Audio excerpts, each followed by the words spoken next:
For most of my life, I believed I had everything figured out. At 39, I had what many people would call the perfect life. I had a beautiful wife, Laura, and two amazing kids.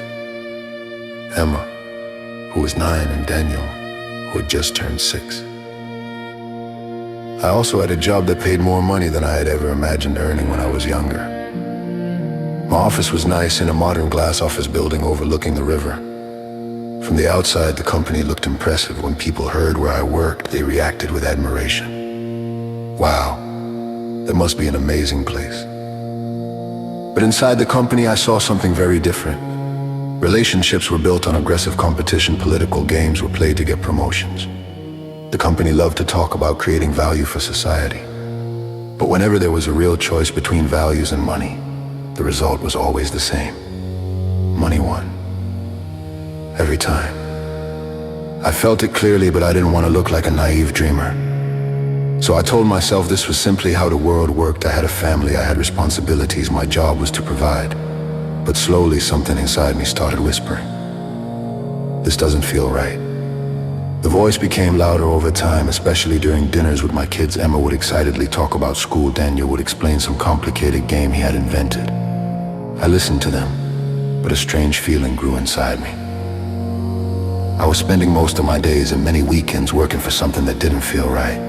Still, I stayed partly because I wasn't brave enough to leave, and partly because I was waiting for my 3-year bonus plan to be paid. Those 3 years passed slowly. In truth, I had become a little drunk on the money.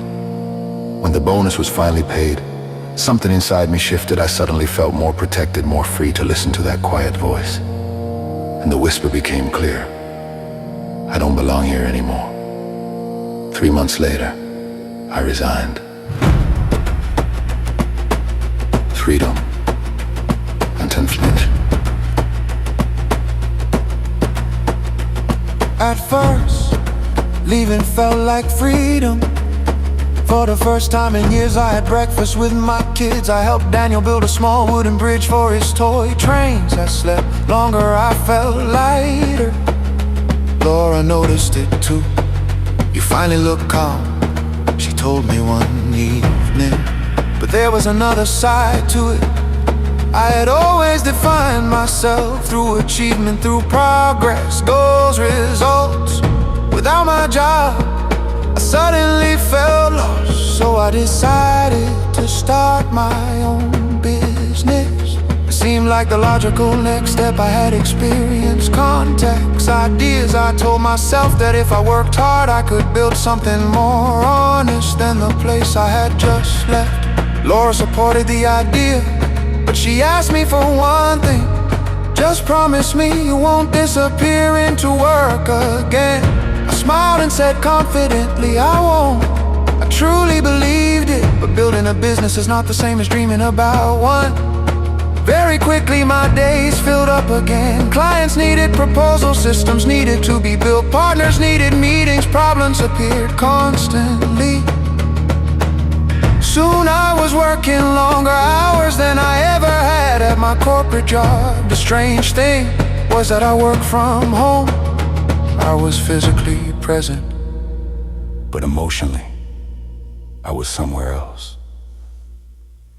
The distance I didn't see. My kids noticed it first. Emma would come into my office. Dad, can you look at my drawing? Just a minute, I would say, without looking up from the screen. The minute often became an hour. Sometimes Daniel stood quietly at the door. Dad, yes, never mind.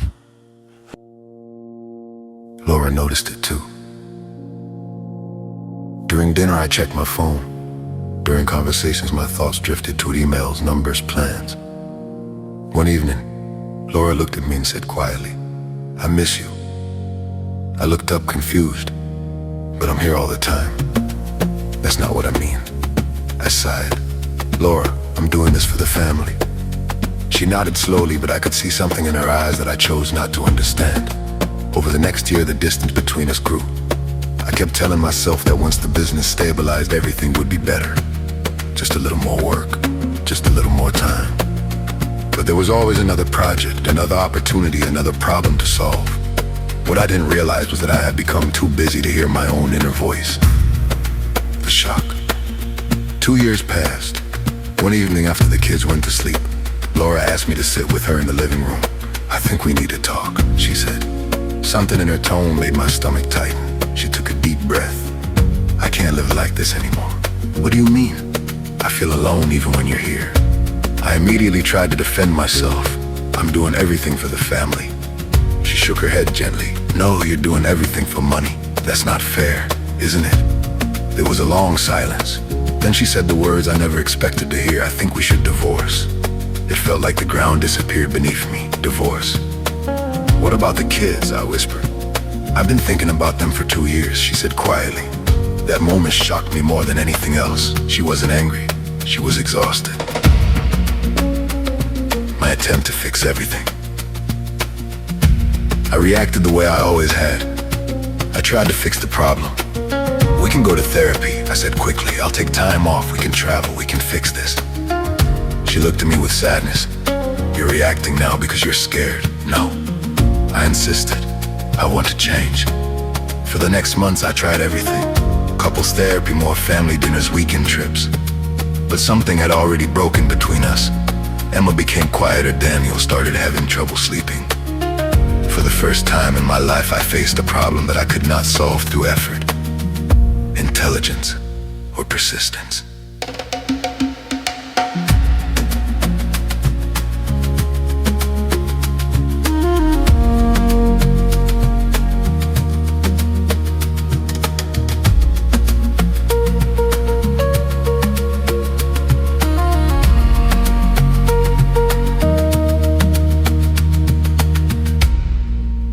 The realization.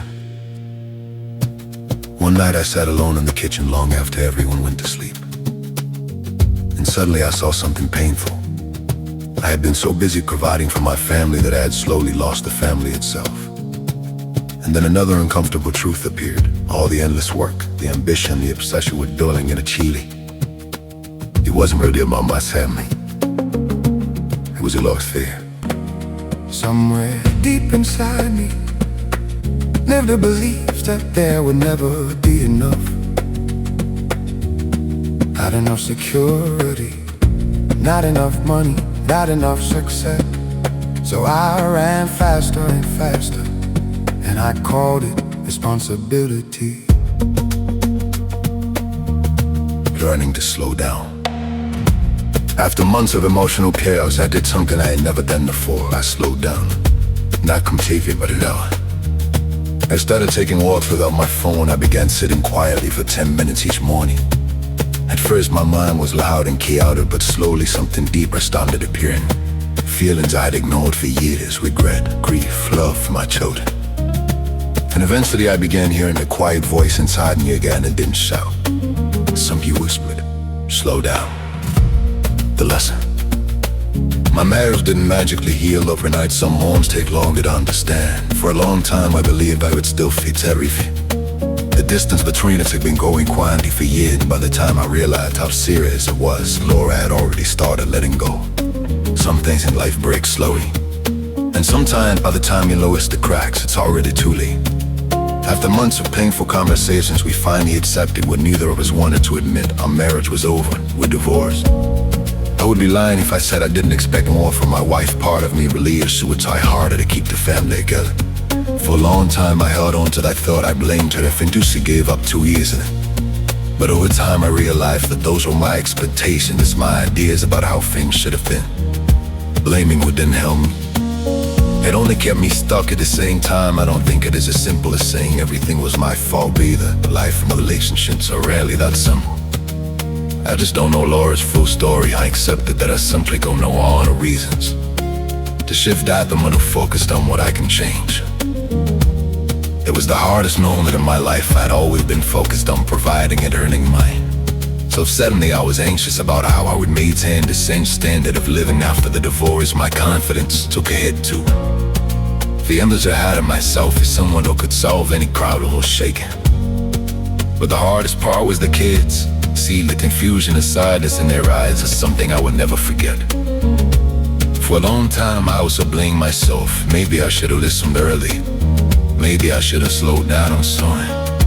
Pain is a strange way of teaching us things that comfort never could. After the divorce, I was finally forced to slow down. Not because I wanted to, but because life had stopped me. The house felt quiet. The constant noise of work suddenly seemed meaningless. For the first time in little years, I sat alone with my thoughts. At first it was uncomfortable.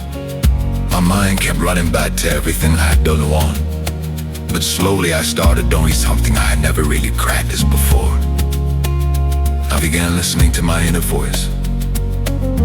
5 minutes at a time, sometimes 10. I started noticing my feelings again.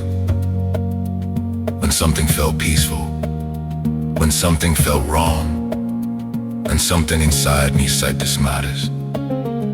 And slowly I understood something that I had ignored for most of my adult life.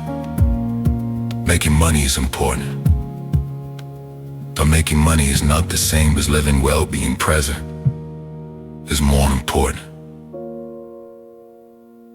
The people around us don't need our achievements. They need us. Our attention, our presence, our hearts. You can go to successful career and still lose the people who matter most, without even noticing when it happens. I learned this lesson the hard way. If my story can help anyone avoid the same mistake, then maybe the pain wasn't completely wasted. Slow down. Listen to your feelings. Listen to your inner voice before life forces you to hear it. Listen to your inner voice, even when it's quiet or confusing at first. Because no one else lives your life. The people around us don't need our achievements. They need us, our attention, our presence, our hearts. You can build a successful career and still lose the people who matter most, without even noticing when it happens. I learned this lesson the hard way. If my story can help anyone avoid the same mistake, then maybe the pain wasn't completely wasted. Slow down, listen to your feelings. Listen to your inner voice before life forces you to heal it. Listen to your inner voice, even when it is quiet or confusing at first, because no one else lives your life. No one else can solve your problems better than you. And sometimes the most important answers are already inside you. You just need to tune yourself well to hear them.